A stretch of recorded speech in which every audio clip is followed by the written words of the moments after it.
Friends, இன்றைக்கி carrot pakoda செய்முறை பார்க்கலாம். அதுக்கு ஒரு பவுலில் நீங்கள் வந்து 1/4 கிலோ அளவுக்கு கேரட்டை நல்லா சின்ன சின்ன பீஸாக கட் பண்ணி ஆட் பண்ணிக்கோங்க.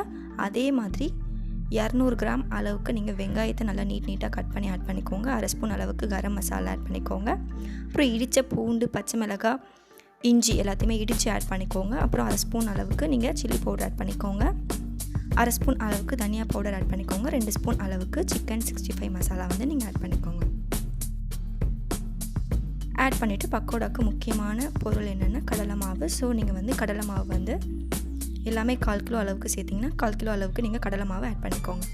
உப்பு தேவையான அளவு சேர்த்து தண்ணி சேர்க்காமல் அந்த காய்கறியில் இருக்கக்கூடிய தண்ணி வச்சு நீங்கள் எல்லாத்தையுமே வந்து கரெக்டாக பிசைஞ்சிக்கோங்க. பக்கோடாவுக்கு பார்த்திங்கன்னா நல்லா பளபளப்பாக இருக்கணும் மாவு. ஸோ நீங்கள் வந்து தண்ணி சேர்க்கவே தேவையில்லை. அந்த மாவு பார்த்திங்கன்னா காய்கறியில் ஒட்டணும், அந்த அளவுக்கு அழுத்தம் கொடுத்து நீங்கள் வந்து பிசைஞ்சிக்கோங்க ஃப்ரெண்ட்ஸ். இப்போ பார்த்திங்கன்னா மாவு நமக்கு ரெடி ஆகிடுச்சு நல்லா பளபளப்பாக. ஃப்ரெண்ட்ஸ், நம்மளுடைய மணப்பெண் சமையல் வீடியோ பார்க்கும்போது வீடியோ கீழே இருக்க ரெட் கலர் சப்ஸ்கிரைப் பட்டனை ப்ரெஸ் பண்ணிவிட்டு பக்கத்தில் இருக்க பெல் ஐக்கானை கிளிக் பண்ணும்போது நீங்கள் ஆல் செலக்ட் பண்ணி கிளிக் பண்ணி வச்சுட்டிங்கன்னா உங்களுக்கு புதுசாக வரக்கூடிய வீடியோஸ் உங்களுக்கு நோட்டிஃபிகேஷன் அப்டேட் ஆகிடும் ஃப்ரெண்ட்ஸ்.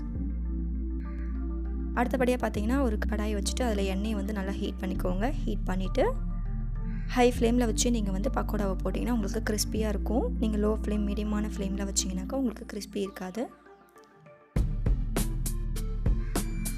ஸோ நல்லா வந்து கோல்டன் ப்ரௌன் வந்த பிறகு கருவேப்பிலை வந்து உருவி போட்டுக்கோங்க. நல்ல ஸ்மெல் இருக்கும், பக்கோடா ஸ்மெல். இப்போ நம்ம எடுத்துடலாம். இவ்வளோ தான் ஃப்ரெண்ட்ஸ் நம்மளோட கேரட் பக்கோடா. ரொம்ப டேஸ்டியாக இருக்கும். கண்டிப்பாக வீட்டில் ட்ரை பண்ணி பாருங்கள். ரொம்ப ஹெல்த்தியான பக்கோடா கூட. நிறைய பேருக்கு கேரட் பிடிக்காது. ஸோ கண்டிப்பாக இந்த மாதிரி ஒரு டிஷ் வந்து நீங்கள் வந்து ட்ரை பண்ணி பாருங்கள் ஃப்ரெண்ட்ஸ். Bye friends.